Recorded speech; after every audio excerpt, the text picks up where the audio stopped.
गंतडे आणि माझे मिस्टर सागर गंतडे ही नुसती कणकणी आली म्हणून कॉटेजमध्ये उपचारासाठी आले होते. मग उपचारासाठी आल्यावर त्यांनी ऐकलो इंजेक्शन घेतलं आणि इंजेक्शन घेतल्यापासून त्यांना जितका त्रास होत होता म्हणून आम्ही दवाखान्यात आलो तर त्यांना कळलं निळं झालं होतं. मग इथं आल्यावर 3 नंबर आतमध्ये आल्यावर ते म्हणले की तुम्ही त्याला बर्फ चोळा किंवा दुसऱ्या दवाखान्यात नेलं त्यामुळे असं झाले. आम्ही म्हणलं मॅडम तसं काय नाही, जसं इंजेक्शन घेतलं तेव्हापासून यांना इंजेक्शन झालं नाही. तर त्यांनी म्हणले आमच्याकडून झालं असेल तर आम्ही ठीक आहे तुम्हाला पेशंट नीट करून देतो असं म्हणून त्यांनी ॲडमिट करून घेतलं. ॲडमिट केल्यावर तिथं वाड्यात नेलं. मग ती 2 दिवसांपर्यंत मी सरडे सरांना सांगितलं की मला सहन झालं नाही. मग मी वर ऑफिसला गेले. त्यांनी म्हणले तुम्हाला दुसऱ्या डॉक्टरांकडून दाखवतो. मग सरडे सरांनी काय केलं, जामदार सरांना सांगितलं की असं असं पेशंट आहे, असं असं रिएक्शन झालेलं आहे काय वगैरे सांगितलं. सरडे सर पण येऊन गेले. म्हणले तुम्हाला इथं काहीतरी चावलं आहे किंवा दुसरंच काहीतरी झालेलं आहे की असं नसतं. सिस्टरांना पण बोलवलं. सिस्टर काय म्हणल्या की तुम्हाला एखादा 100 मधला पेशंट होत असतो म्हणले किंवा हजारातले. मी म्हणलं सिस्टरांचं नाव जगदंडे सिस्टर आहेत त्या, डॉक्टर सरडे सर आहेत आणि तिथे जे ऑपरेशन त्या सरांनी जे ऑपरेशन केलं ते ऑपरेशन करणारे डॉक्टर जामदार सर आहेत. मग ह्यांनी ऑपरेशन बी करताना मला बोलवलं नाही किंवा म्हणले नाही की तुमच्या घरचे बोलवा किंवा कोण आहे तुम्ही त्यांचे की असं काही सुद्धा विचारलं नाही. आमच्या परस्पर केलं. मग मला माझ्या मिस्टरांनी सागर गंतडे यांनी फोन करून बोलवलं की पडदिशी या सरांनी बोलवले म्हणून.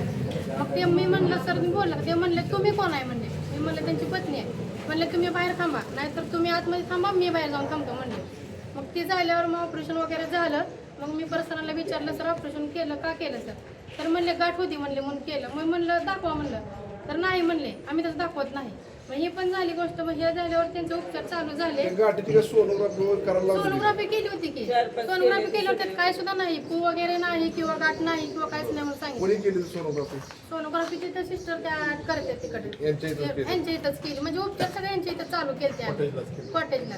मग ती जखम पूर्ण काळी निळी भरपूर आली. मग त्यांना त्रास व्हायला त्यांना चालायला पण येत नव्हतं परत. काय झाला तो प्रकार तुम्हाला काय सांगितलं होतं? काय सांगितलं नाही सरांनी. मग सरांना मी तरी म्हणते सर. मग परत 2 दिवसांनी अजून अचानक बोलवलं तपासायला. ड्रेसिंग सकाळीच केली होती.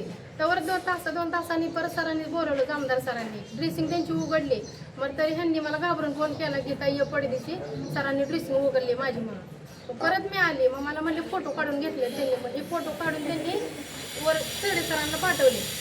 फोटो पाठवल्यावर मग सरडे सरांना पण मी 2 दिवसांनी गाडी घेतली. तर म्हणलं का होतं असं केलं तुम्ही फोटो काढून घेतले का. म्हणले हा मी सगळे तर फोटो पाठवलेत म्हणले. सगळे जेवढे डॉक्टर आहेत त्यांनी सगळ्यांना पाठवले फोटो.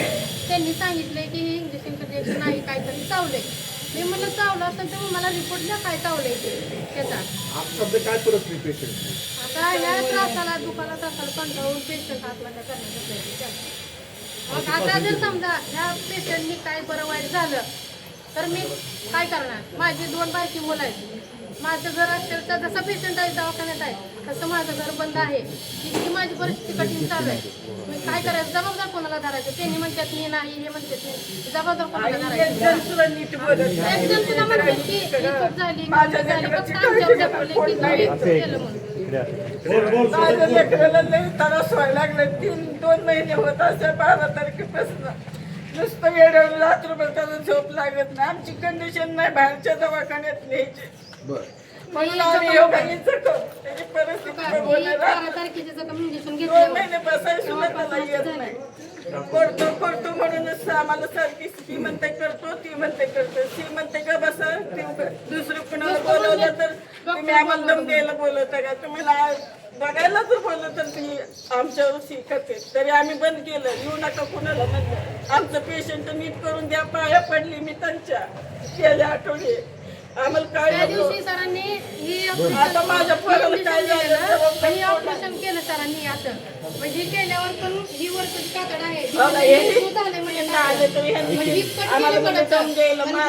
तर आहे ना हे सोनोग्राफी काढले फोटो आहेत का? ही ऑपरेशन केलेली फोटो ऑपरेशन केलं याचे रिपोर्ट अगोदरचे काय झाले म्हणून सांगितलं काय तुम्हाला? नव्हतं, काय असं सांगितलं झालं. फक्त सोनोग्राफी काढा म्हणून सांगत होते त्यांनी. असं झालं आणि नुसतं काय डिस्चार्ज दिला हे डिस्चार्ज असं झालं काढलं असं झालं की त्यांनी बघा पुन्हा असं मी केलं असा कट मारला आणि आत म्हणले घाण वगैरे आहे ते सगळं काढतो म्हणले. हे झालं आणि ह्याच्यावर म्हणले इकडचं निर्जू झालंय ती कट करणार पण म्हणले. आम्ही पण कट नव्हतोच केलं नाही. आणि काही जखम अशी केली त्यांनी. आता ते तरसच त्याला आणि ह्या सवय नाही जखमी 1.5 महिन्यावर ना 2 महिने डॉक्टर होत आहे. संडेंची तर त्याच्या नैराश्यातून जे आलेले काही जे हा प्रकार आहे सगळा त्याच्यातून त्यांनी आज त्या नैराश्यातून आज त्यांनी आज घराच्या बाजूला तिथं नदीच्या तिथे जाऊन औषध प्राशन करून आत्महत्येचा प्रयत्न केलेला असून त्यांनी आज कॉटेजला त्यांना आता आज इथं ऍडमिट केलेलं आहे. कोणाची चूक आहे त्यांच्यावर जर ही कारवाई का करा.